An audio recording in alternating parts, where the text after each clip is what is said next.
Boa noite, pessoal. Graça e paz. Vamos iniciar a nossa live de hoje. Enquanto isso, vocês podem estar compartilhando em suas redes sociais.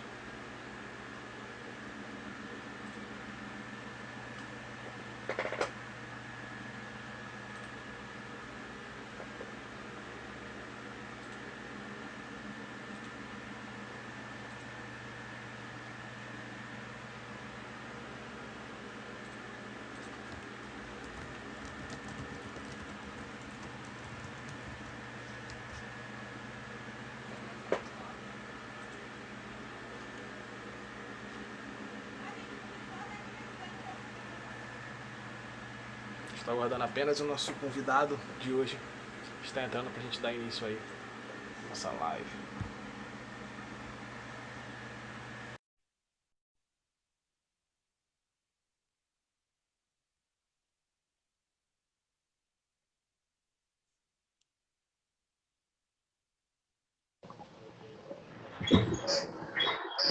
E aí, Ricardo? Grande Thiago, tá ouvindo tranquilo? Tô ouvindo bem. E você? Também tá tranquilo aí? Tá de Tá boa. dando...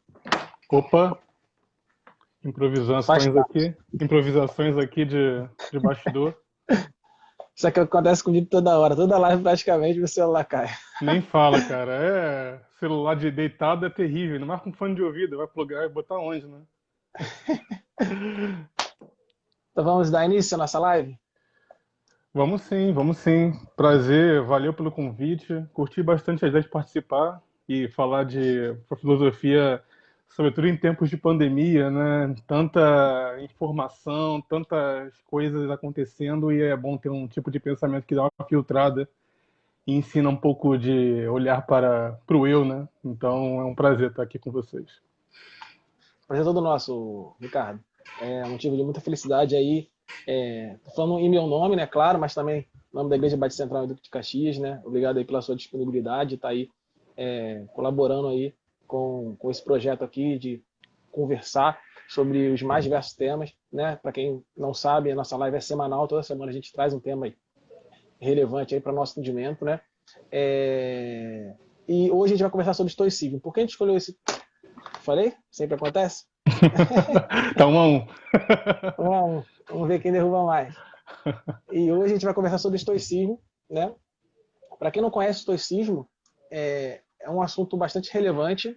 Por que ele é bastante relevante? O Ricardo vai explicar o que, que é, a sua origem, vai explicar a forma de pensar, mas a gente tem citações, inclusive, sobre o estoicismo na palavra de Deus, na Bíblia Sagrada. Né?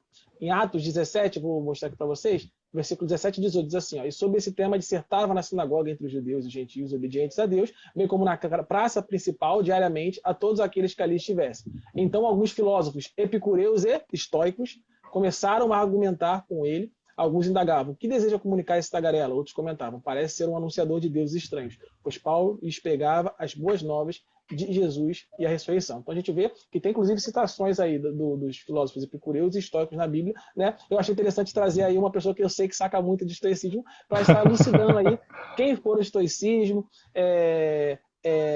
o que eles pensam, e essa é a ideia do nosso bate-papo. Ricardo Tomé é o nome dele, né? Ele é formado aí em geografia na UERJ. Exato. É... Você se considera estoico, Ricardo? Influenciado fortemente pelo estoicismo. Vamos botar assim. Tá certo.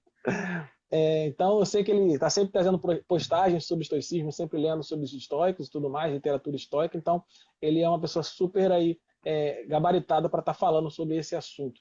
Né? Então, vamos começar aí falando aí, explicando aí. Eu sempre começo com essa pergunta, né? O que é estoicismo? É para introduzir a galera. Então, você Bom, pode aí falar. além de uma filosofia, o estoicismo ele é tido mais ou menos como um tipo de medicina da alma, mais do que uma moral.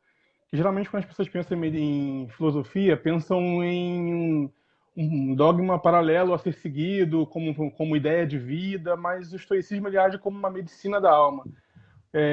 E você vai ver mais na frente, quando eu comentar mais sobre os objetivos dele, que ele se propõe a ser essa cura para as angústias, né, da alma, na verdade. E é um método de transformação, de elevação do homem, na verdade, né? Esse é um intento do estoicismo, né? E tem o objetivo de tornar, no caso, a nós, seres humanos, inabaláveis diante do que se entende como mazelas da vida, ou inabaláveis diante da dor, né? Nos ensinando a impenetrabilidade, né? Ou seja, nos tornarmos impenetráveis quanto às questões externas que afligem o homem, né? E tentando separar o que é interno do que é externo. E aí, basicamente, começa por aí o que seria o estoicismo, né? Você podia falar o porquê desse nome? Por que o nome estoicismo?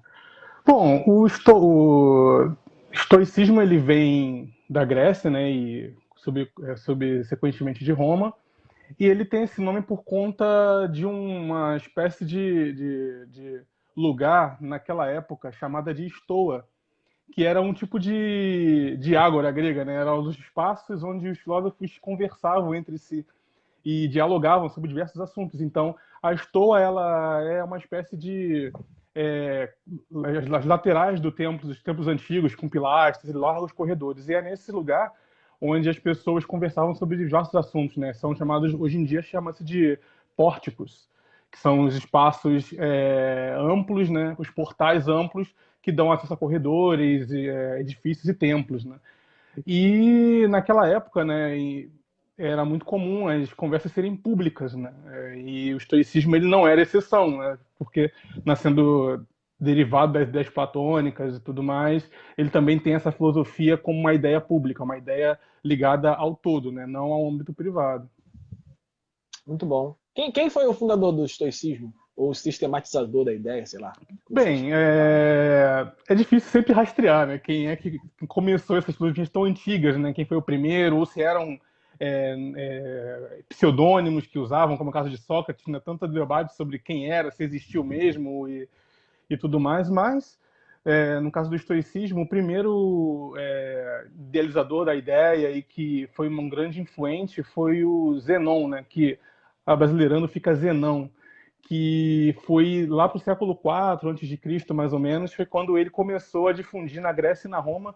E o estoicismo, para ter uma escala de tempo mais ou menos, ele começou no século IV antes de Cristo, e aí ele se seguiu até mais ou menos o século III depois de Cristo, né? 300 anos após, né, o nascimento de Cristo. E aí ele se deu aí nesse período de Roma, né? Tão caro aos cristãos na época, né, e tudo mais. Inclusive Marco Aurélio tem uma relação com os cristãos de sua época também, e tudo mais. Então é bem interessante. Ele começou por aí, fundado por Zenão, e daí então chamado da antiga Estoa, né? Que o estoicismo ele é dividido em partes, né? E o fundador da antiga Estoa seria Zenão, na Grécia. Muito bom. Você pode falar aí sobre os principais nomes do estoicismo? Então, né? Como eu havia comentado já na pergunta anterior, no final dela, o estoicismo ele se divide em estoas, que seriam justamente essa referência ao estoico, ao nome, né, estoicismo, que é esses lugares abertos de discussão pública, né, sobre os debates filosóficos. E a estoa antiga, os primeiros nomes, né, além de Zenão, que foi o fundador no caso, teve também o Cleantes, né, que a portuguesando fica Cleontes, e Crícipo, que foi justamente um dos discípulos de Zenão. Então, tem esses nomes, esses três nomes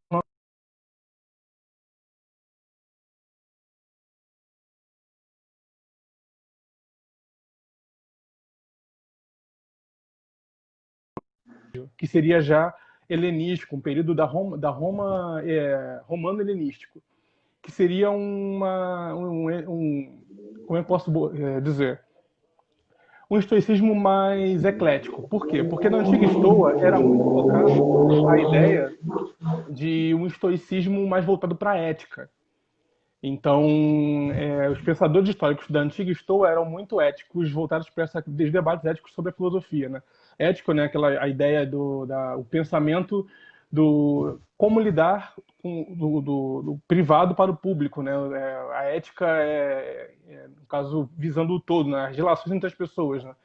E aí veio a média Estoa, né, que aí vieram uns pensamentos mais ecléticos, não só falando de ética, mas inserindo elementos mais transcendentes, mais voltados para um debate de fato filosófico, né? E aí veio, nessa época, Cícero, que é o mais conhecido estoico dessa média estoa aí, né? E o terceiro ponto, né, que aí eu acho que é o mais popular, né, que hoje em dia, né, dos estoicos, da era estoica, que é a nova estoa, né? São os novos estoicos, entendidos como novos estoicos, que vieram já no auge do Império Romano ali, né? Que são os estoicos que inseriram uma ideia mais teológica do estoicismo, começou a inserir elementos teológicos no estoicismo. E aí os principais, né, expoentes dessa época eram Sêneca, um grande autor estoico já conhecido até hoje, Epíteto, também muito popular, e Marco Aurélio. É interessante dizer que esses três indivíduos, né, eram indivíduos de camadas sociais diferentes. Porque Marco Aurélio era conhecido como. Era um imperador romano na época e era conhecido como um dos 5 grandes imperadores de Roma, um dos 5 bons imperadores, né? E junto dele tem Adriano, e entre outros, né? Mas o Marco Aurélio foi um que se destacou não só por ser um bom imperador, mas também por ser um imperador que deixou um legado filosófico para trás. E já o Sêneca, ele não era um imperador, mas ele era dono de terra, era uma espécie de aristocrata da época, né? E tem Epíteto, que era um escravo. Então, quer dizer, tem 3 níveis aí de pessoas que se envolveram com a mesma filosofia: o imperador, um aristocrata e um escravo. Então, que tipo de filosofia é essa que consegue abarcar, né, diversos indivíduos numa mesma ideia de perspectiva de mundo, né? Então tá aí o estoicismo, né, que seriam que conseguiu juntar essa galera para um mesmo segmento filosófico já nessa nova estoa, né, que seria a última fase do estoicismo que a gente conhece. Muito bom. Não sei se para você aí travou alguma coisa, foi direto, porque aqui deu uma Não, travada. aqui foi direto, Foi foi tranquilo. direto. Foi Ah, beleza, tranquilo. então beleza. Então se o pessoal aí que está assistindo a live aí, se deu para, se travou, não sei para vocês aí, dar um feedback para a gente aí, seria bom. Porque o meu aqui parou, para mim tinha parado, parou a live. Só que quando voltou, você estava falando e eu acho que foi um problema aqui Ah, na minha casa. sim. Então acho que para a live continuou, Ah, eu beleza, acho. então. Se tiver travado uma parte que não deu para pegar por causa da internet, fala aí que a gente retoma essa parte. Vamos para a nossa terceira questão. É o Vamos seguinte, lá. queria que você falasse um pouco sobre as características do estoicismo e seus princípios básicos, né? Então, você poderia explicar o que o estoicismo ensina? Olha, se eu pudesse resumir o que o estoicismo busca, né, como característica primeiro, né, antes de tudo, seria a virtude como uma espécie de caminho. E aí depois eu vou comentar o que é virtude para o estoico e tudo mais, né? Outra característica do estoicismo é a indiferença ao prazer. Bom, mas como assim, Ricardo? Indiferença ao prazer, né? O que é indiferente ao prazer? Porque assim como o epicurismo, o estoicismo ele busca, de certa forma, evitar a angústia e a dor. Então, para o estoicismo é muito mais objetivo evitar a dor do que buscar o prazer. Porque quando você busca o prazer, digamos assim, a frustração é controlável. Mas agora, quando você tenta evitar a dor é de fato algo que você não quer se deparar. Então é muito mais fácil você evitar a dor do que buscar o prazer como objetivo. E o estoicismo ele tem essa ideia, né, da indiferença ao prazer. O prazer ele é uma consequência de uma vida virtuosa, vamos colocar assim. Não é um que se busca, é a consequência de, né? E no caso, além disso, tem outra característica que seria a negação dos sentimentos externos. E aí eu vou comentar isso logo mais nas demais questões e tudo mais, né? E uma outra última característica aí também importante, inclusive para a sala de debate de hoje aqui, de conversa, né, é que a ideia de que a razão universal natural governa o cosmo, o todo. E aí tem essa visão dessa racionalização da natureza. A natureza é um ente racional, né? E aí tem todas essas características, né? E aí, no caso dos princípios estoicos, né, que seria consequente às características, eu não vou me estender tanto neles, porque eu selecionei praticamente 8. Eu vou passar por eles assim, e depois a gente pode entrar no assunto caso queira depois se ficou muito vago e tudo mais, né? Que o primeiro deles, e aí começa a vir os termos mais usados pelos estoicos, né? O primeiro é a busca pela eudaimonia, O que é eudaimonia, né? Esse termo grego, que é uma ideia de vida boa, é a busca pela vida boa e elevada e próspera, né? Então, um dos primeiros princípios do estoicismo é a busca pela eudaimonia, que é a vida boa e próspera, né? E aí, como se busca a vida boa e próspera, né? Porque são termos vagos a princípio, né? Até porque o que é bom, o que é próspero, né? E aí o estoicismo, como eu comentei falando sobre as características, ela é uma filosofia que entende que a natureza tem uma questão racional dentro dela e o ser humano é parte da natureza. Nesse sentido, a eudaimonia, a busca pela vida boa, é viver de acordo com a natureza. Então já tem esse conceito de vida boa e de prosperidade ligado à vida natural, né? A vida ligada à natureza. E além disso, né, a vida boa ela deve ser, como entende que a racionalidade é uma questão natural, que a vida boa é perseguida à medida em que você consegue superar os instintos humanos. Ou seja, como você consegue inserir a racionalidade dentro da sua vida prática. Então, quanto menos você ceder aos seus instintos, aos luxos, ao excessivo e conseguir viver na medida, você está vivendo uma vida boa. Porque para o estoicismo, a fuga da dor também é evitar complicações que vêm decorrente da busca, da queda pelos instintos. Então, quando você racionaliza a sua vida, você estaria seguindo no caminho, na direção de uma vida boa, no caso, né? E, no caso, né, naturalmente, leva em conta o domínio sobre seus instintos, né, que seria você dominando a besta que é o ser humano em seu lado mais primal, né? Então, essa seria a busca pela vida boa para o estoicismo. Esse seria o primeiro princípio do estoicismo, né? Aqueles que são estoicos seguem, né, buscam seguir. O segundo princípio seria viver pela virtude, né? Que é quando a sua natureza humana racional prevalece e se desenvolve. Então é um pouco do anterior, né? Quando você consegue fazer com que os seus instintos sejam domados pela uma racionalidade. Sendo a racionalidade não entendida como algo externo à natureza, ela é intrínseca à natureza, de acordo com o estoicismo. Então, e aí se manifestando em 4 que eles chamam de virtudes cardinais, que são 4 elas, né? Que seriam a sabedoria prática, a autodisciplina, a justiça e a coragem. Viver pela virtude se desmembra aí nessas 4 áreas, né? Que o estoicismo visa exercer na sua vida prática para viver em busca para se aproximar da eudaimonia, né? Que seria a vida boa, né? E aí, no caso, o terceiro ponto, né? Que seria cara aos estoicos, né? Em questão de princípio, seria o focar no que você pode controlar. Como assim, né? Foi como eu mencionei lá em cima, né, nas minhas primeiros pontos. O estoicismo ele entende que parte da angústia é porque o ser humano ele não consegue lidar com o contraditório que é o seu conflito das suas emoções internas com as suas emoções externas. Ou seja, coisas que você não tem controle, mas que você se preocupa demais. Isso gera angústia e dor.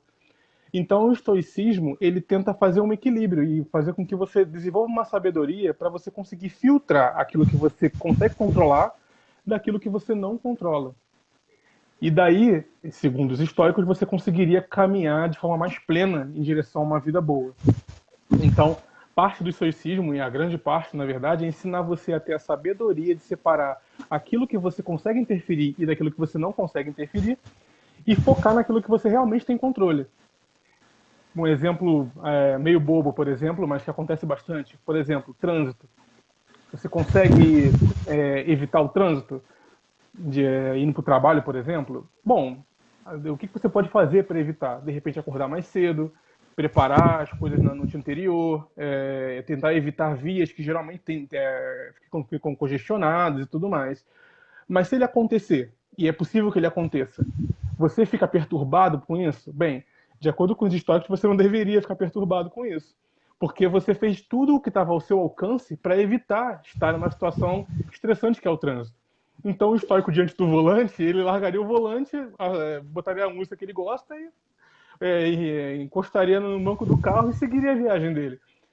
Esperaria, enfim, ele não tem como mudar aquilo. Então, ficar estressado quanto aquilo perda de tempo. Como, por exemplo, uma chuva repentina, tá no meio do caminho, pegou uma chuva que não estava na previsão. Bom, azar, faz parte, né? Então, essa indiferença àquilo que você não consegue controlar é que faz parte desse terceiro ponto, né, do estoico, né, do estoicismo. E aí vem o quarto, né, que seria separar as coisas boas das ruins. O que seriam as coisas boas? Bom, eu citei aqui mais ou menos, que seriam as virtudes. Aquelas virtudes que eu comentei lá em cima, né? A autodisciplina, a coragem, a justiça e a sabedoria prática. E o que seriam as coisas ruins? Bem, de certa forma, meio que seriam o yin yang disso aí, é o oposto das virtudes cardinais. Bom, se a virtude, se a coisa boa é a justiça, a coisa ruim é a injustiça, né? Então, dentre elas, além da injustiça, das coisas ruins, que você tem que separar das coisas boas, teria também a ignorância, a covardia e a indulgência, né? E também, né, além das coisas boas e ruins, o estoico também separa aquilo que é indiferente a ele, que seriam os fatores externos, que eu já comentei aqui, né? Que seriam, por exemplo, coisa que nós não controlamos completamente, coisa que hoje em dia nas redes sociais é muito comum de se preocupar, que é a reputação. Você é quem você é. Você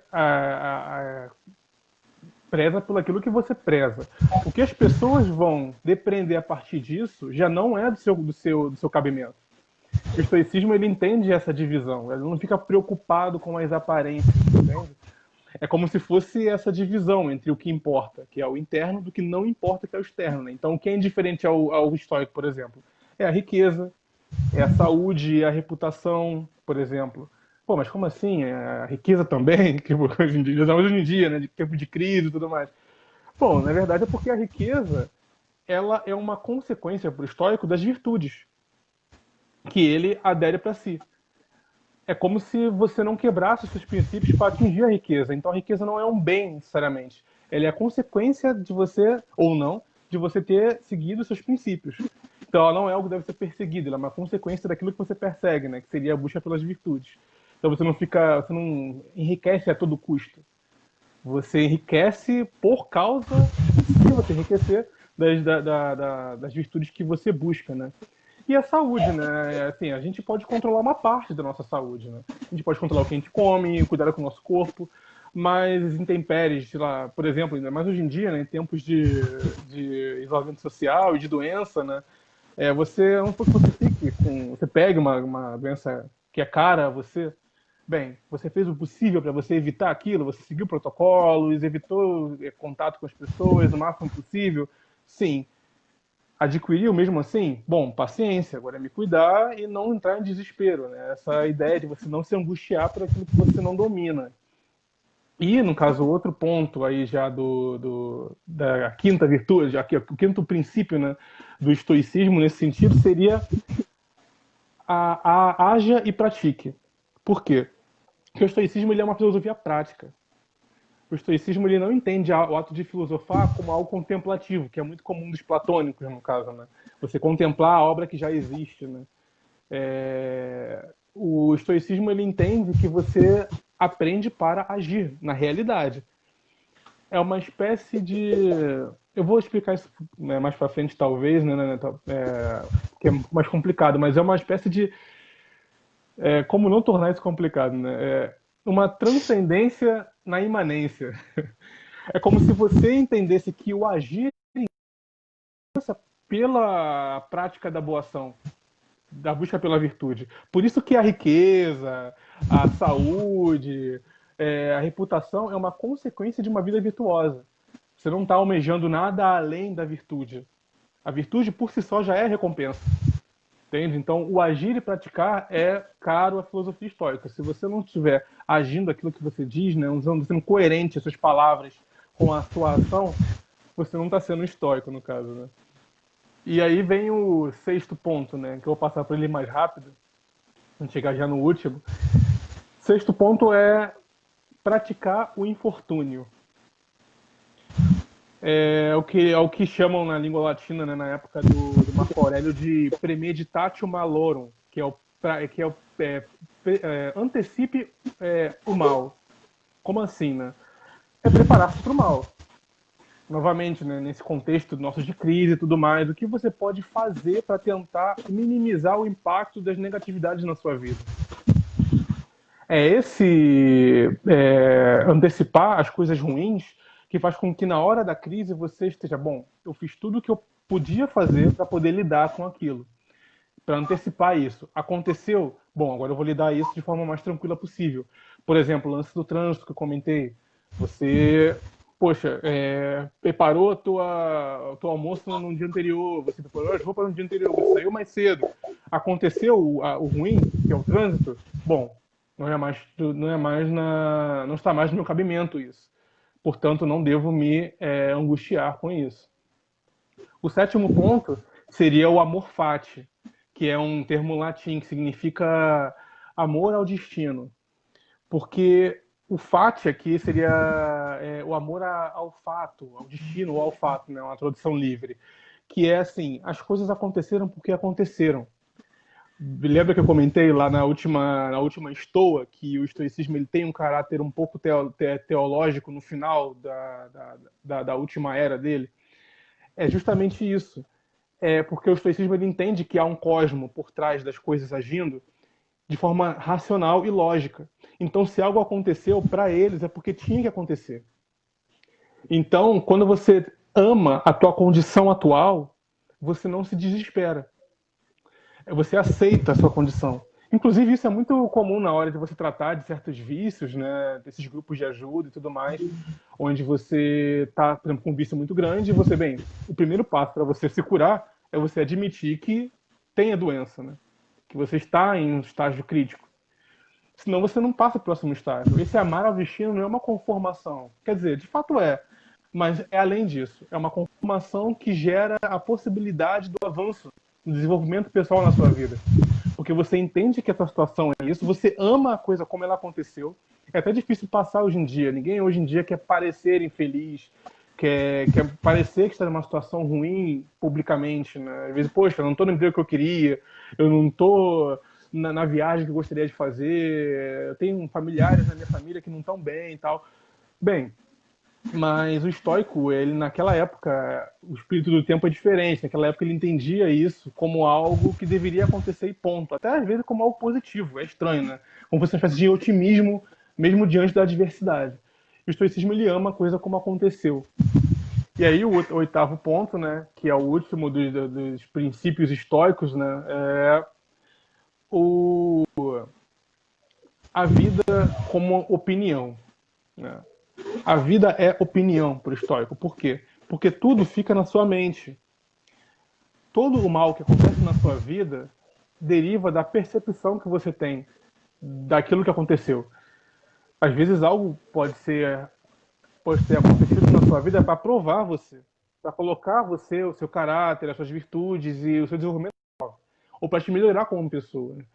O conformismo não é uma ideia estoica. Porque é através da adversidade que você consegue superar e se desenvolver como homem, né? Então a vida é opinião, é isso. Você vê um obstáculo e você, bom, isso é ruim. Vai depender de como você enxerga aquele obstáculo. Celular e tudo mais é algo básico, mas para quem não tem, é um passo enorme. Então é questão de perspectiva. Então esses foram aí basicamente os 8 princípios, né, estoicos de lidar com a vida, né, e para ser considerado estoico, né, viver através deles. Não sei se me alonguei demais. Não, que isso, fica à vontade, a gente tem bastante tempo.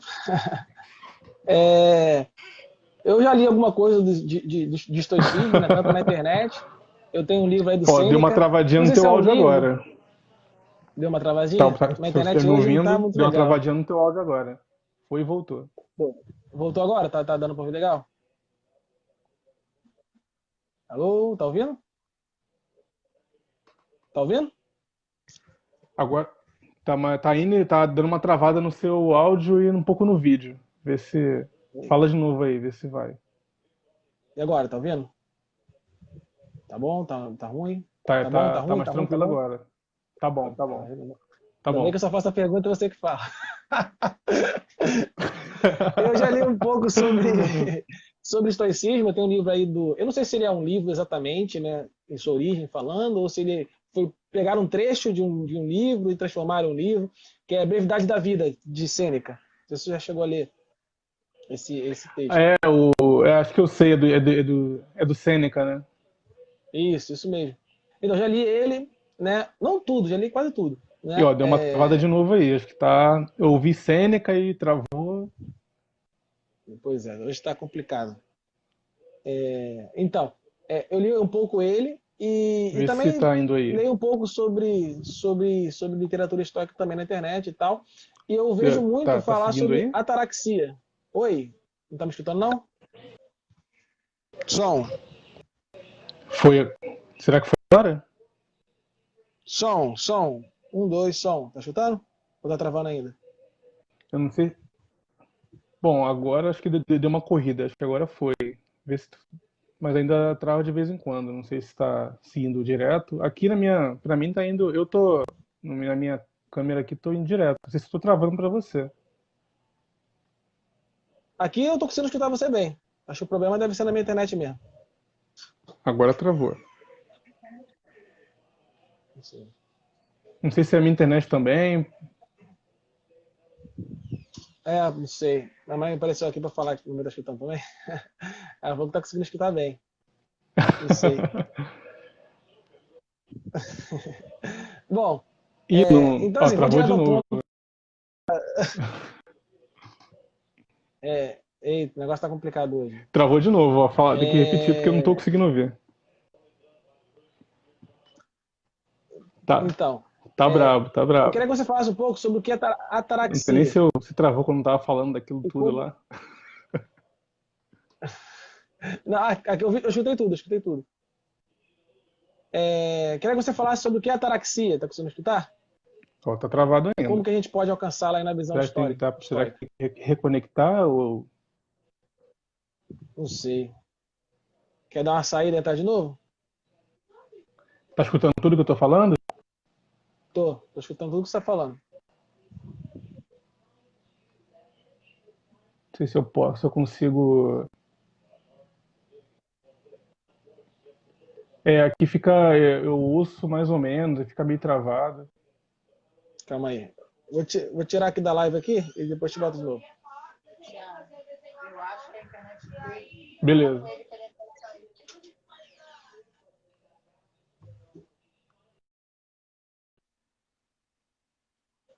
Pronto. Ver se ele entra de novo aqui.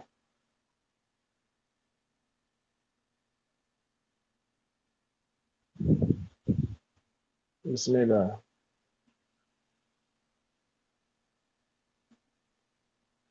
Sai e entra de novo aí, Ricardo, da live.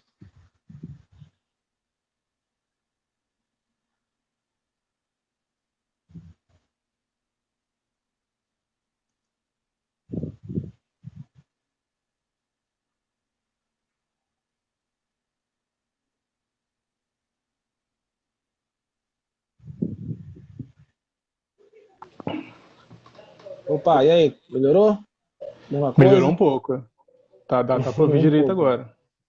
Então beleza. Vamos testando, vamos testando. Vamos na marra, vai sair. Vamos lá. Então, assim, eu estava falando que eu já tenho algum contato com a literatura estoica Sim, e eu vejo muito falando sobre ataraxia, né? Pelo menos eu me deparo muito com esse termo, né? Eu queria que você falasse, explicasse mais ou menos o que é sim. ataraxia e como que a gente pode alcançar lá aí na visão estoica. Ataraxia. Então, para falar de ataraxia, primeiro eu teria que falar um pouco sobre apatia, que é o nosso similar aí à apatia, né? Assim, bem livre e grosseira, na verdade. Que a apatia é um estado de espírito livre de perturbações, né, e sofrimento. É um meio para você chegar até a ataraxia. Então, como eu comentei, né, o objetivo do estoicismo é esse equilíbrio entre o externo e o interno. Por conta disso, acaba que a apatia ela é esse estado de espírito livre de se reconectou, foi e voltou uma vez, tá indo direto aí? Uhum. Foi, voltou.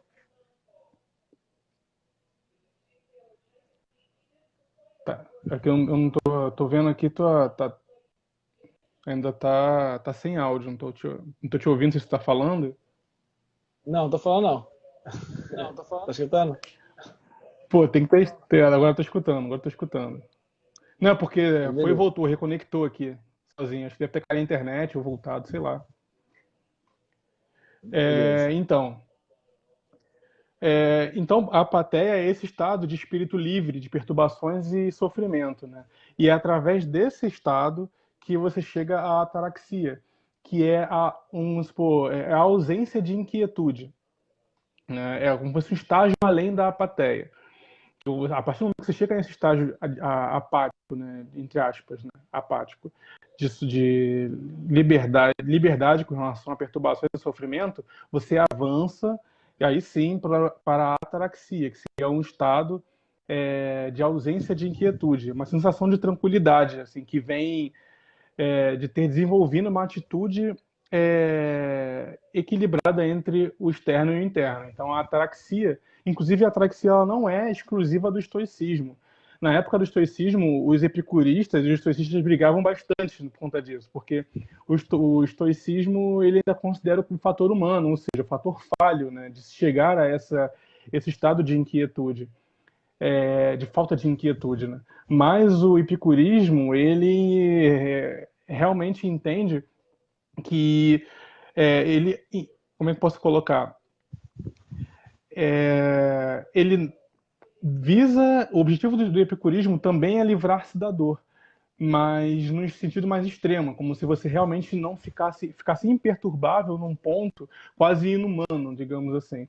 Ele é um pouco mais extremo que o estoicismo nesse sentido de não se perturbar com as questões externas.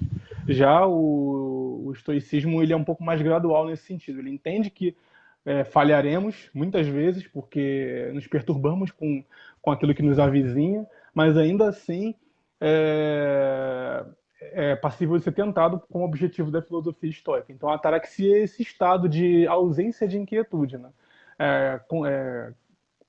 Conseguido através da apatheia. Muito bom. Você poderia falar um pouco sobre as influências do estoicismo na tradição filosófica?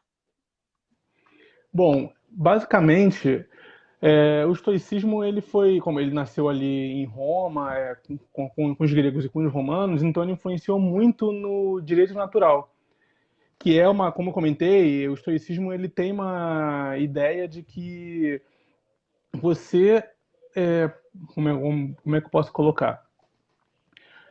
Que a natureza ela é regida por leis lógicas, né? E racionais e tudo se interligando com um todo, com o cosmos que eles entendiam naquela época, né? Os gregos e os romanos. Então, muito daquilo que se entende como pertencente ao ser humano também é racional. Ele independe do meio onde você está. Por isso que o estoicismo influenciou muito no desenvolvimento do direito natural, que é a ideia de que você tem direitos humanos que precedem qualquer Estado ou qualquer lei e tudo mais. Então, uma filosofia que influenciou de forma muito importante nesse sentido. E como para a comunidade cristã, né, o estoicismo, como você mesmo comentou, foi um dos grandes influentes na filosofia cristã, através de Sêneca, inclusive, que auxiliou como é que eu posso colocar assim, na sistematização do cristianismo, vamos colocar assim, do cristianismo ainda em formação, ainda em processo, no caso, né? E aí as similaridades com o cristianismo, né? Que tem no estoicismo, que é o exame diário de consciência, que é muito comum no cristianismo. É um objetivo, atitude estoica. A meditação, meditar, né? Olhar para dentro e meditar, que no caso, entre aspas, né? Que seria o equivalente à oração, né? O lado confessional, né? Do cristianismo. E a abstenção do mal também, que é a busca por evitar o mal e buscar o bem. Então, são fortes influências do cristianismo do estoicismo na formação do cristianismo ainda em processo. Bem, aí na filosofia moderna, né, mais para cá agora, tem John Locke, que foi um grande pensador inglês, na filosofia inglesa ali mais moderna, que também se influenciou bastante pelo estoicismo, sobretudo para falar de amor fati, assim como Nietzsche também. Nietzsche e John Locke falavam muito do amor fati, que é o amor ao destino, o amor às coisas como elas são. Você não se revoltar por aquilo que aconteceu, você abraçar aquilo para lidar com aquilo, né? Então, Nietzsche, inclusive, tem passagens interessantes, né? De que se você vivesse os seus mesmos dias, né? Infinitamente, né? Revivesse a sua vida, seria um sofrimento ou seria o paraíso para você, né? Isso por quê? Porque é uma ideia que contém o amor fati ali, né? Ou seja, você viveu o que você viveu, você tem muitos arrependimentos ou você coleciona mais amor àquilo que você já fez, né? Você abraçou, você aceitou isso ou você rejeita aquilo que você viveu, né? Então, o estoicismo ele é muito vivo aí na filosofia de Nietzsche, de John Locke, através do amor fati, né? O amor ao destino. E mais recentemente ainda, né, um autor bem mais dos anos 2000 ali, que é o Robert Greene, né, que fez um livro ali, é como ser um estoico nos tempos modernos, algo do tipo. E aí ele já parte aí já revivendo o estoicismo para os tempos modernos. Então, acho que basicamente é direito natural, no cristianismo, na filosofia moderna, essas influências do estoicismo. Muito bom, muito bom. Queria que você falasse um pouco sobre a questão da religiosidade no estoicismo. O estoicismo ele se enquadra no religioso em si, ou você pode adaptar em vários sistemas religiosos? Se eu não me engano, quando eu li Sêneca, ele fala de deuses, né? Me parece que ele é politeísta. Assim, eu não conheço, posso estar equivocado, mas lendo o livro me pareceu. E aí, você poderia falar sobre essa religiosidade estoica? Como funciona? Olha, a religião e o estoicismo é uma questão complicada, não dele não ser compatível com elas, mas porque, como eu comentei, só a última fase do estoicismo que aderiu a elementos espirituais, espirituosos, ligados a uma transcendência, ligados a uma visão do cosmo e da natureza como um ente ali que controla as questões e da racionalidade e tal, que não vê a questão toda como material, né? Materialismo. Ele tem elementos de um sistema religioso, né? Mas ele não é uma religião. Ele abraça muito do espírito da época, que é essa questão mais. Seria um Deus quase. Um Deus contido, até na filosofia de Spinoza, né? Um Deus da natureza, um Deus que contém as coisas, um Deus que está na natureza, presente em tudo, né? Ele não interage necessariamente, não tem essa ideia muito mais pós, né, Roma ali, no caso de de um nem politeísta e nem monoteísta, né? Ele não entende o Deus como uma coisa só, mas Deus está contido em tudo, né? E na natureza, e no ser humano, na racionalidade. Então, o que há de religiosidade no estoicismo é essa ideia da governança natural da natureza pelo cosmo, e aí eles usam mesmo essa palavra cosmo, né, que seria esse todo, abrangente a tudo, e a transcendência na imanência, ou seja, é você buscar o desenvolvimento do ser humano através de ações práticas, e se aproximando da natureza, você se aproximaria do cosmo, que uma visão ali mais grosseira, uma tradução grosseira seria Deus, né? Esse cosmo, isso que abrange tudo, que dá lógica e sentido a tudo que fazemos e a natureza que interage entre si conosco, né? Então, esses são os elementos, basicamente, que tem de religiosidade no estoicismo e que tem de teologia no estoicismo, né? Você falou que não se considera estoico, né? Mas influenciado fortemente pelo estoicismo. Queria saber assim, como uma pessoa o que a pessoa tem que ter para ser considerada estoica? Ela tem que acreditar em da filosofia estoica, do chave ali, que se ela acreditar ali, ela já pode ser considerada estoica. Mais sobre a situação. Bom, em resumo, os princípios que eu citei, né, mais cedo, é o que define você como um estoico, caso você deseje abraçar essa filosofia, né? Então, você você seguindo a ideia do amor fati, da busca pelas virtudes, da eudaimonia, né, da ataraxia, todos esses termos, né, divididos aí que eu expliquei nas 8 princípios estoicos, você vai estar sendo estoico. Por isso que eu comentei lá em cima, e aí agora eu vou retomar, que é a ideia do estoicismo como uma medicina e não como um dogma moral, né? Porque, como você percebe até agora, e acho que a galera que está assistindo também, o estoicismo ele não dá exatamente uma regra muito específica de vida, né? Ele tem intuitos mais abrangentes para lidar com as questões da angústia e da dor. Então, você seguir nesse caminho desses 8 princípios, você já poderia, digamos assim, ser considerado um estoico nos tempos modernos. Só falta a toga, o livro e a estoa para discursar. Um amigo aqui, ó, Thiago Pinheiro, comentou aqui, ó.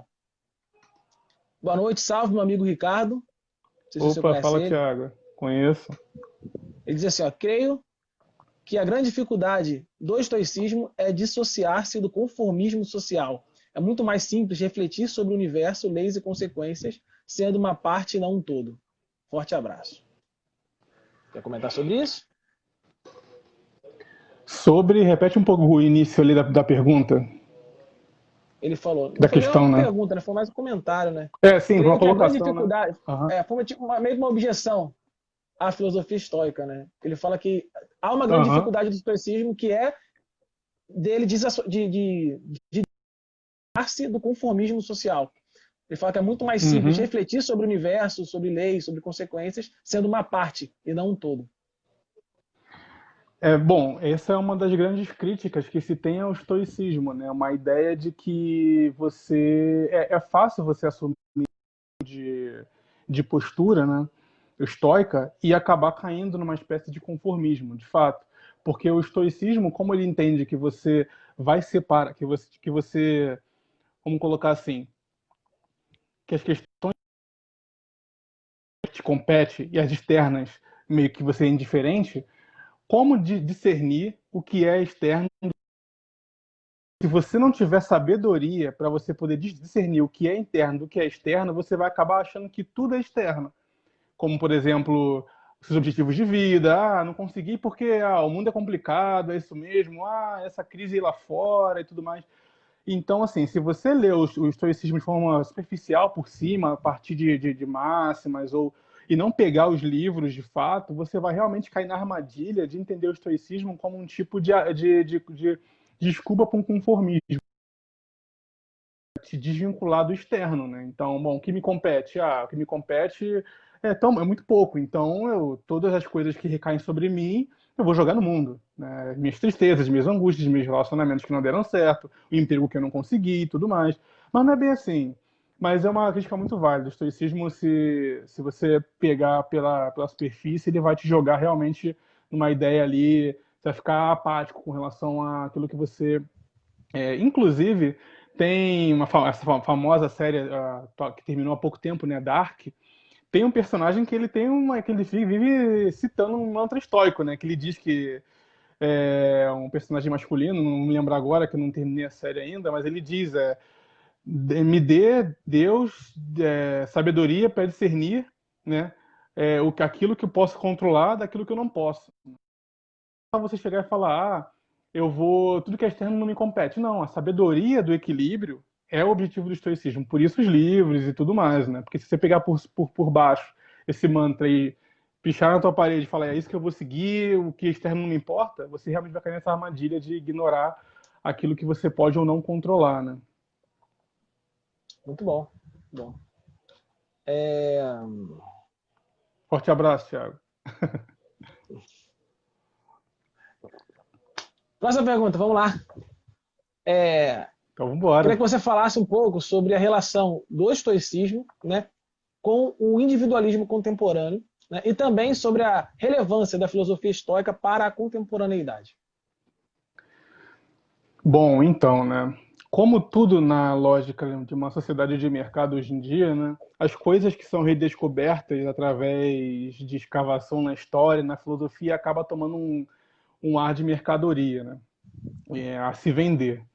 E muitas vezes a filosofia, quando se depara com a filosofia, nós não queremos ser contrariados, queremos confirmações para nossas crenças. E então o estoicismo ele cai como uma luva se você for uma pessoa que busca uma desculpa para o egoísmo. se não quer se aprofundar na filosofia, que é apenas se encaixar-se como estoico. Por quê? Como eu comentei, sem essa sabedoria do discernimento entre o interno e o externo, você pode ignorar todo o externo. A vida em sociedade, a sua influência nela, o seu papel na sociedade. E aí, se voltar pro eu, então eu vou cuidar só de mim, não vou me relacionar com ninguém, não vou ter. Por que que eu vou entrar num relacionamento amoroso, por exemplo, se eu não posso controlar o que a outra pessoa vai pensar de mim, vai gostar de mim ou não? Vai ser só dor de cabeça, vou me isolar. E isso é perfeito para uma sociedade liberalizante, no sentido de atomizar o indivíduo, né? De separar o indivíduo de todo. Porque hoje em dia o egoísmo e o individualismo está muito em alta, né? Justamente por conta dessa ideia do consumismo agressivo, né? Da ideia do eu à frente de tudo, e os meus desejos, a minha felicidade, a minha opinião. Então, se você. O stoicismo para essas pessoas mais míopes, assim, pode cair como uma luva perfeita, né? Bom, é isso, essa é a minha filosofia. Achei, Marco Aurélio, hashtag Marco Aurélio, sabe? Então, mas não é assim, entendeu? Então, se você cair nessa armadilha do individualismo, casando com o estoicismo, você vai acabar elevando seu padrão de egoísmo, e aí vai se desvirtuar, não vai seguir as virtudes estoicas, né? A boa vida. Por quê? Para o estoico, e aí para a filosofia grega, de modo geral, antiga, não é individualista. Você não se sente feliz.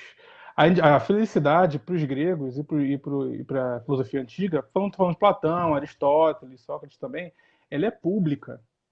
É difícil de entender essa ideia, né? Hoje em dia, pô, como assim? Eu não devo nada a ninguém, não sei o quê, não. Hoje em dia é assim, mas antigamente a felicidade de um indivíduo ela era medida a partir do quão um indivíduo honesto desejaria viver a sua vida. Olha que diferente, né? Então, assim, se você, então, para você buscar a felicidade, a vida boa, você deve, digamos assim, ser aceitado socialmente por pessoas de bem, por pessoas honestas. E isso passa por uma vida que faça com que você contribua para o todo. O estoicismo ele não é individualista nesse sentido também. Ele entende que a sua felicidade passa pela a sua contribuição comunitária. Então, se você é um indivíduo que usa o estoicismo para se isolar ou para só fazer coisas que são da sua conta, sem lidar com as relações em sociedade, sem buscar fazer a sua parcela, né? Sem exercer algo positivo no seu meio, na sua comunidade, na sua igreja, no seu trabalho, você não está sendo estoico. Porque para o estoico, a felicidade passa pelo público, ele não é algo privado. Entende? Então, por isso que o individualismo ele é incompatível com o estoicismo. Você não pode usar o individualismo como uma desculpa para ser estoico, né? Ou o estoicismo para ser individualista, né? E, bom, aí já engata na resposta da segunda questão dessa pergunta, né? Que é a importância da contemporaneidade, do estoicismo para os dias atuais, né?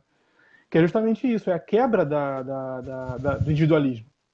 É você pensar na sua comunidade, é você pensar no próximo, é você pensar que a sua felicidade passa pelo outro. E não é um acordei, me sentir feliz e pronto. Você vai se isolar, ouvir sua música, vai botar tua série e tô feliz. Não. A felicidade para o estoico é um trabalho social, entende? Então então sempre para mim, é importantíssimo você quebrar esse vício da sociedade moderna de olhar só para si, né? Então, você fazer o bem, você passar conhecimento, você ajudar o próximo, da forma que você puder ajudar, é tão estoico quanto evitar os males externos, digamos assim, né? Então, acho que essa é uma das maiores lições que fica do estoicismo, né? A sua felicidade também é pública. A sua felicidade é medida a partir do momento em que um indivíduo honesto e ordeiro, que busca o bem, o admira pelo que você é. Isso é a felicidade comunitária por estoico, né? Que vai de encontro, que não vai de encontro ao individualismo moderno.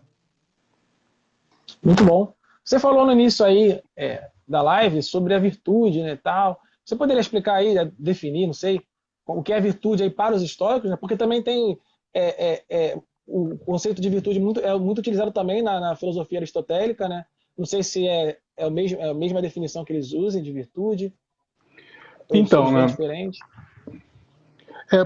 Justamente, a virtude para o estoico, como eu havia comentado anteriormente, ela é vinculada a você viver próximo as leis que regem o cosmos, ou seja, a natureza. Quanto mais você se aproximar da natureza, melhor. E natureza está se falando no sentido selvagem, você então tem que se entregar aos seus instintos e tal. Não, pelo contrário. Porque o estoicismo entende a razão como algo natural. Porque o ser humano faz parte da natureza e a razão faz parte do ser humano, né? Então, a natureza, a racionalidade também é natural. Então, quando você utiliza a sua racionalidade para superar os seus instintos primários, os seus impulsos egoístas, o seu lado mais primitivo, que visa apenas a satisfação e a busca pelo prazer em detrimento do outro, quando você faz essa superação dos seus impulsos, você está sendo virtuoso para um estoico. Então, a virtude para o estoico é isso. E, aí foi como eu comentei, né? Que essa racionalidade se divide em 4 virtudes cardinais, que é a justiça, a temperança, né, que seria também o autocontrole, a sabedoria prática e a coragem. Então, isso é virtude para os estoicos, né? Usar a racionalidade nessas 3 virtudes cardinais, né, para poder alcançar a eudaimonia, né, que eu comentei mais aí em cima, ou a vida boa. Muito bom, muito bom, muito bom. Já vai terminar já? Vou fazer uma pergunta aqui para você. Você acha que uma pessoa pode ser cristã e estoica? Ou não? Não é compatível? Olha, você é mais gabaritado nesse sentido para falar, mas eu creio que sim. Eu creio que sim. Eu creio que muito, porque como o estoicismo participou do processo, né, da sistematização do cristianismo primitivo, vamos botar assim, né? Eu acho que é mais do que natural que, assim como o estoicismo ele busca essas virtudes da prática do bem, da prática a meditação, do olhar para dentro e desse lado confessional, uma espécie de diário pessoal, estar sempre refletindo sobre as suas ações, de estar buscando sempre suprimir esse lado que aí poderia até chamar na linguagem cristã do pecado, né? Você não sucumbir aos pecados, você ter essa vontade resiliente, você ser impenetrável, digamos assim, como diz o Marco Aurélio, né? Você ser impenetrável pelos males externos e pelas tentações. Eu acho que é perfeitamente compatível, né?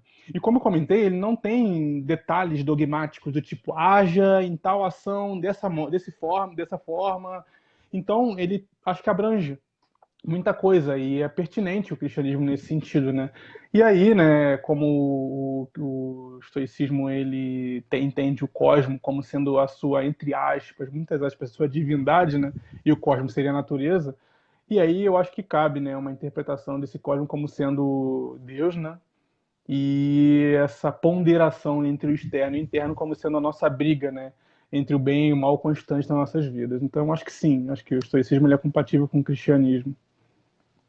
Muito bom, muito bom. Eu não Aí conheço vai tanto você. estoicismo quanto você. Eu não conheço tanto estoicismo como você, por isso que eu perguntei.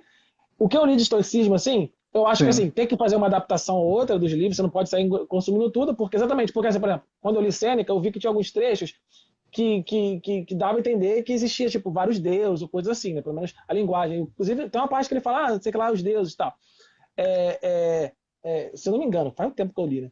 Então, assim, eu acho que você tem que dar uma adaptada, mas na forma de enxergar assim, eu gosto muito dessa ideia de que você tem que saber até onde a gente tem o poder de mudar, é onde você não tem esse poder e tudo mais. Eu acho que isso se encaixa assim muito no que eu entendo pelo cristianismo. Né? Mas eu não sei se tudo, porque eu não entendo tudo de estoicismo, tem muita coisa que eu tenho que aprender ainda, se Eu encaixa. Por isso que eu também. perguntei. Todos nós, sempre a gente tem que aprender. Eu gosto muito de aforismos. Eu queria que você, se você pudesse terminar citando alguns aforismos, né, estoicos. Eu separei alguns, né, durante a minha organização aqui mais cedo, né, que eu gosto muito, né. Inclusive, eu já vou emendar indicando, cara, pra galera que quiser aprender mais.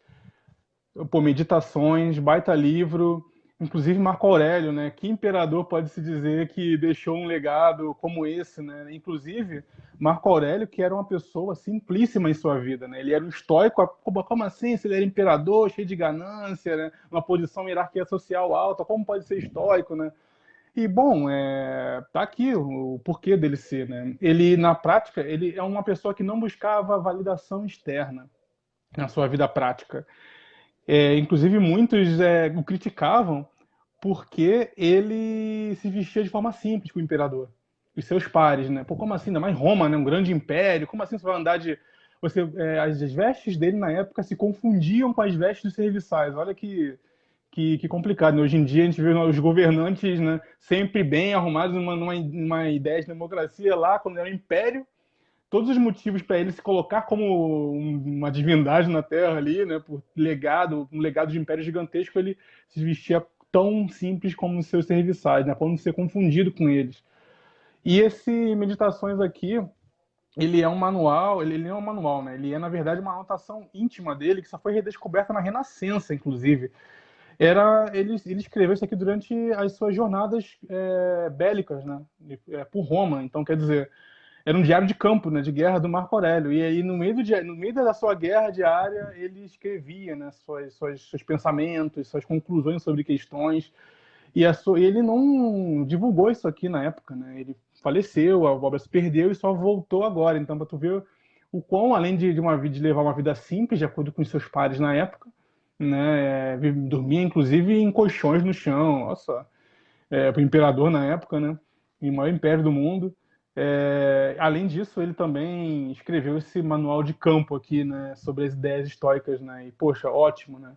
Então...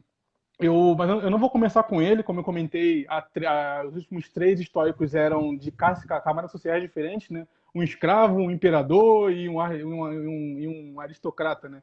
E o que eles têm em comum, né? O estoicismo. E aí eu vou começar com o Epiteto, que era o escravo, né? Que ganhou sua liberdade já no final de sua vida, né?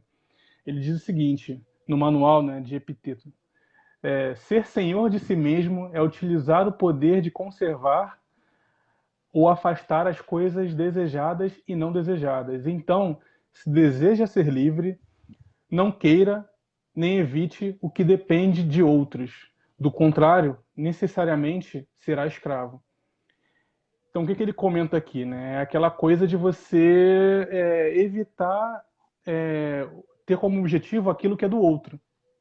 Porque sempre que você desejar algo que está na posse do outro, você se torna escravo dele. Vamos supor que você tem algum tipo de vício e tudo mais. Pô, quem é o seu dono? É aquele que detém a substância, né? Seja a bebida ou o cigarro, ou enfim, né? O tipo de droga que a pessoa utiliza. Então, ela se torna sua dona involuntariamente, porque você deseja aquilo que ela tem. Então, essa ideia de separar o interno do externo passa por essa frase de Epíteto, né? Um escravo, com todos os motivos para se rebelar contra o mundo, ele, em sua cela, já meditava sobre essa ideia de não desejar aquilo que é do outro, para não tornar-se escravo dele, né? E aí, já voltando para um dos meus livros favoritos, né, no Meditações do Marco Aurélio, né, que ele diz o seguinte, né? Outro aforismo interessante, máxima dele aqui: podemos, sempre que assim o quisermos, encontrar retiro em nós mesmos. Em parte alguma se encontra lugar mais tranquilo, mais isento de arruídos que na alma. Isso Marco Aurélio no seu contexto de agigantamento do império, né? Dizendo palavras tão simples, mas também que são tão profundas, né, para os dias de hoje, né? E essa ideia também, né, teológica da alma, pertinente ao ser humano, né? Ele diz, né, que nosso corpo é uma casca também, e que a nossa alma é aquilo que deve guiar o corpo, né, e não ao contrário. Então, ele também comenta sobre, e aí Sêneca, né, mais tarde comenta sobre, com Lucílio nas suas cartas, né, que você... Eu, inclusive, escrevi sobre isso esses dias, a ideia de que hoje em dia se idealiza muito a vida do outro, né? Estar na vida do outro, né? Viajar para tal lugar, consumir tal lugar, né? E o Seneca diz que você não deve, antes de viajar, você deve estar bem consigo mesmo, porque se você viajar estando com a sua mente inquieta, perturbada, não importa o lugar para onde você vá, a sua infelicidade vai te perseguir. E o contrário também é verdade. Se você tem uma mente tranquila, livre de inquietações, mas você está num ambiente que eles podem entender como ruim, você não precisa temer nada, porque o seu interior já está em paz. Então é uma ideia interessante de enxergar essa ideia de eu tenho que ir para tal lugar para me sentir bem, só lá que eu vou ficar bem. Não, se isso é o seu objetivo, né? Fugir, viagem como fuga de si mesmo, não vai acontecer, né? Você só vai viajar e estar plenamente no lugar onde você está se você estiver em paz consigo, né? E aí entra a ideia de Epíteto, voltando para Epíteto novamente, né, uma das máximas dele. Não explique a sua filosofia, pratique-a, né? Que é aquela ideia de que a sua ideia tem que ser uma prática. Se não for prática, não é algo contemplativo, não é algo que deve ser olhado à distância, é algo que deve estar sempre atrelado à sua vida cotidiana. E aí entra aquela ideia que eu comentei da vida é opinião, né? Marco Aurélio diz, né, nas meditações dele: cada um é tão infeliz quanto acredita sê-lo. Por quê, né? Porque é aquilo, né? O obstáculo que está à sua frente é ruim ou bom a depender da sua perspectiva sobre aquilo, né? Aquilo vai te fortalecer. Ele até comenta em outra passagem, né? Ainda bem que aquele infortúnio te aconteceu, porque se aconteceu a você, é porque você é capaz de superá-lo, né? Então, é essa ideia de que, como tudo tem uma lógica para o estoico, né? Eles não são materialistas, ele entende o cosmo como um agente, né, racional. Se aquilo aconteceu para você, é porque tinha que acontecer. É o amor fati, que eu comentei, né? O amor ao destino. Então, se aquilo aconteceu, se de repente o desemprego bateu, se a renda tá ruim, se uma relação acabou, que bom que isso aconteceu com você, porque se aquilo aconteceu com você, é porque você tem força para superar esse mal que aconteceu, essa ruindade que se abateu contra você. Então não há amargura para o estoico, digamos assim. Tudo acontece por um motivo, né? E aí, quer comentar alguma coisa? Ou eu tenho mais uns dois ou três. Não, pode falar no final, fala as palavras finais Beleza. aí. Outro comentário de Epíteto, né? Inclusive, eu tenho aqui um livro dele também, A Arte de Viver, muito bom. Ele comenta, né? O homem comum é exigente com os outros. O homem sábio é exigente consigo mesmo. Então, é essa ideia de você não jogar e não culpabilizar o outro por aquilo que te acomete, além de se responsabilizar pelas suas ações no seu ambiente, no seu microcosmo, né? No seu ambiente mais íntimo. Então, assim, aquele chefe que de repente dá aquelas chicotadas no trabalho e fala: você não fez aquilo, você não fez isso bem. Agora, um líder de verdade deveria se colocar: bom, o que eu estou fazendo de insuficiente que está causando esse comportamento, de repente, mais relaxado dos meus empregados e tudo mais. Então, assim, ser exigente com o outro para o estoico, uma atitude acovardada. Você deve ser exigente consigo mesmo. Essa é a atitude de um sábio, né? E aí vem seguindo Marco Aurélio, né? Também em Meditações. Você tem poder sobre sua mente, não sobre os eventos externos. Perceba isso e você encontrará força, né? Sobre aquilo que eu havia comentado também, né? Do interno e externo. E, né, um ponto que eu até grifei interessante para citar, que é a famosa citação estoica, que você vai encontrar caso comecem a pesquisar sobre isso, que é o tal do memento mori. Memento mori, em latim, significa lembre-se de que você morrerá. E aí, pô, como assim? Agora virou um clima de cemitério, para eu largar tudo e seguir o que quiser, que já que eu vou morrer, dane-se. Não é bem assim. O lembre-se de que você morrerá é um exercício póstumo que você faz ainda em vida para você entender que cada tempo extra, que cada tempo que lhe é lhe dado a partir de agora é um tempo extra. É como se o tempo que você tivesse na Terra para fazer suas realizações já tivesse acabado e o tempo que está agora correndo é um tempo que foi concedido para você buscar a sua virtude, a sua vida plena. E essa mentalidade faz com que o estoico ele entenda que o tempo é o bem mais valioso que ele tem. Sem enxergar que o tempo é o seu bem mais valioso, você acaba desperdiçando com futilidades. Então, essa ideia de memento mori é você lembrar que você vai morrer, e não é para você jogar tudo para cima e fazer o que bem entender. É porque o tempo para você fazer, para você buscar essa virtude e essa verdadeira felicidade está correndo. E o tempo deve ser administrado com sabedoria também, né? E outro ponto do Marco Aurélio que ele diz para aqueles que às vezes estão um pouco desmotivados por conta desse lance de todo esse isolamento social, mais em casa e tudo mais, ele diz o seguinte: se te ocorrer de manhã de acordares com preguiça e indolência, né, preguiça, lembra-te deste pensamento: levanto-me para retomar a minha obra de homem. Então, o que o Marco Aurélio quer dizer aqui? Lembra que eu comentei que a felicidade do estoico passa pela vida comunitária?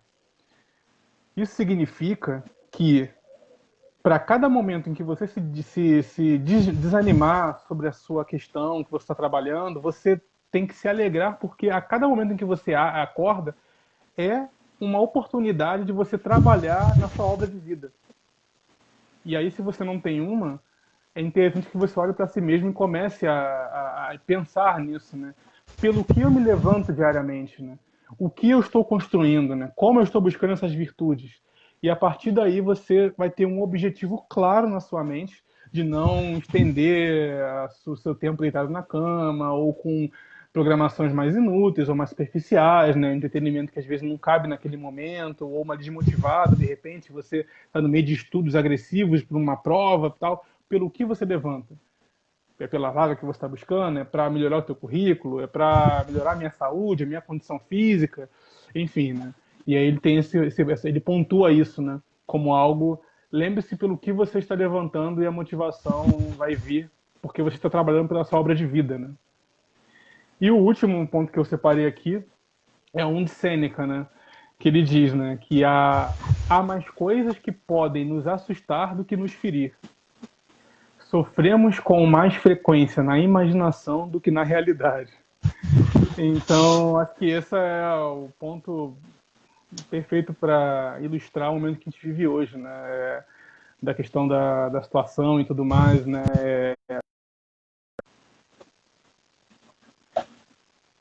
E a gente fica sem dormir, o noticiário, aquela coisa das informações truncadas, toda hora baixa um decreto diferente, a gente não sabe o que fazer e tudo mais.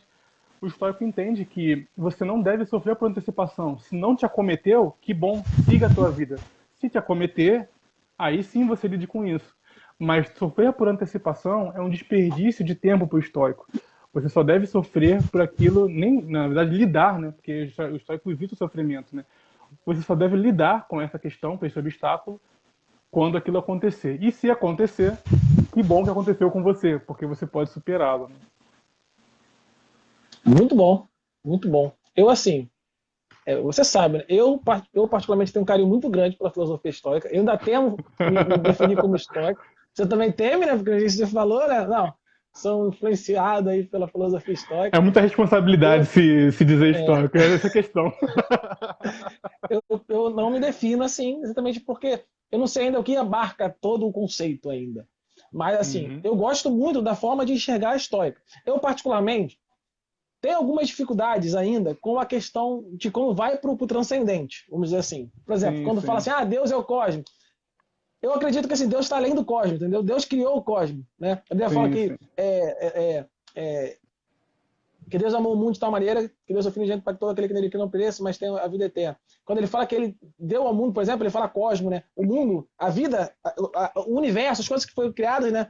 É o cosmos, né?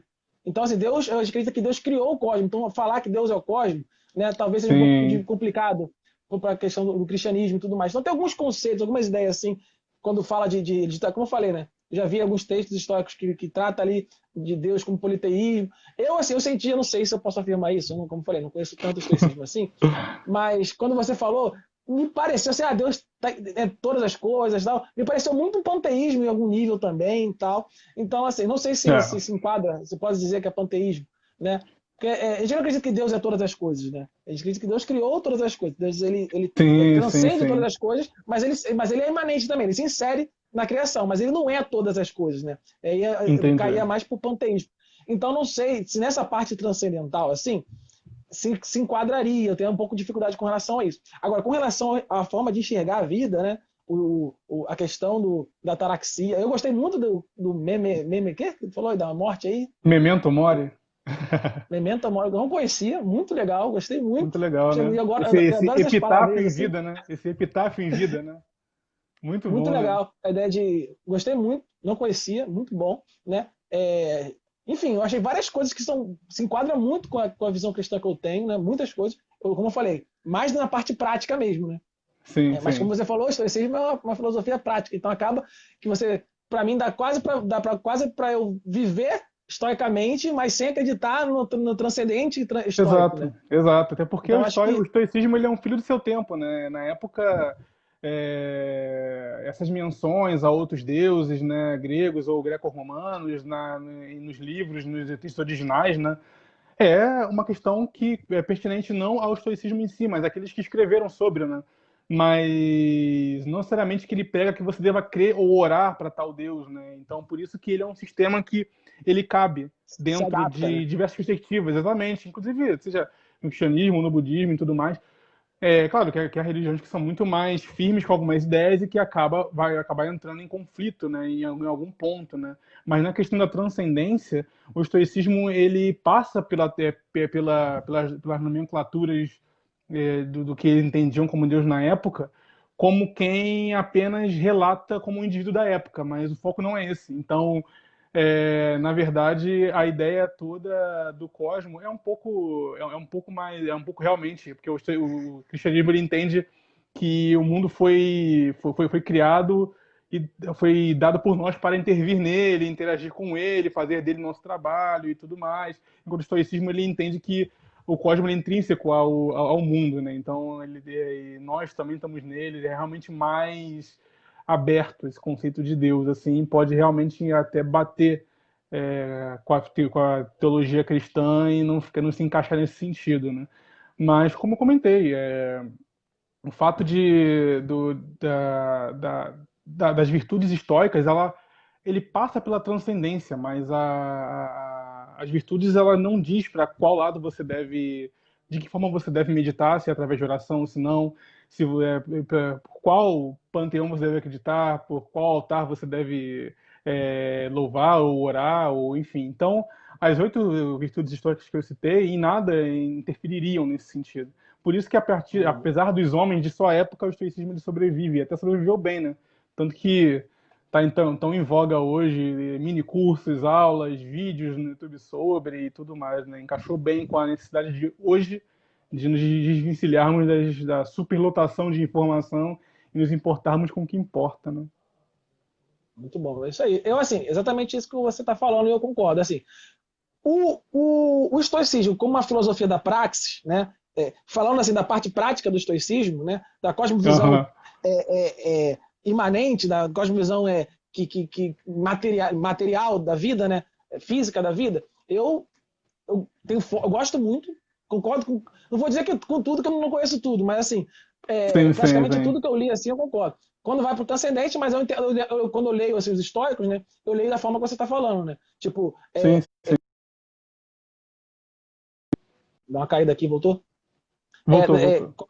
não uma coisa intrínseca o Sêneca, mas o Sêneca, ó, intrínseca Eu sei, ao. sei, sei. Mas sim, ele já adaptando o estoicismo à religiosidade dele, né, no caso do autor, né? Mas com Sim, relação à sim, prática, sim. estoicismo e tal. Eu acho que é relevante para levar para a igreja a ideia do estoicismo, né? Não só para vocês pensarem a vida, que eu acho também porque assim, a gente entende no cristianismo que existe uma coisa chamada graça comum, né? Que é Deus derrama a sua graça, né? E a partir dessa graça, da graça de Deus, que a gente pode chegar à verdade. Porque a gente entende lá, a gente vê lá, e Tomás de Aquino também acredita nisso, né? O Santo Agostinho também pensa dessa forma, né? Que Deus é a fonte de toda a verdade.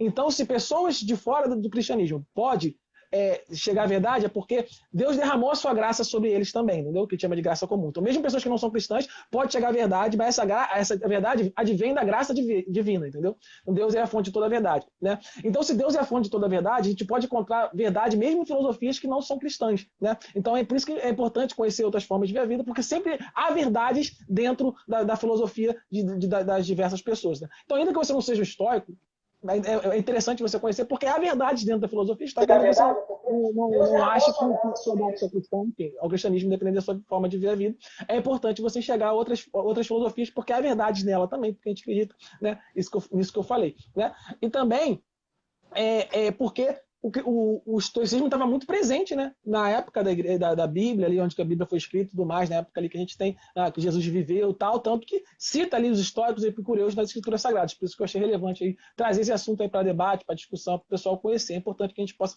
conhecer aí a filosofia da época, que a gente possa entender aí o contexto que a Bíblia foi escrita e assim conseguir interpretar melhor a Bíblia aí da forma mais adequada, né?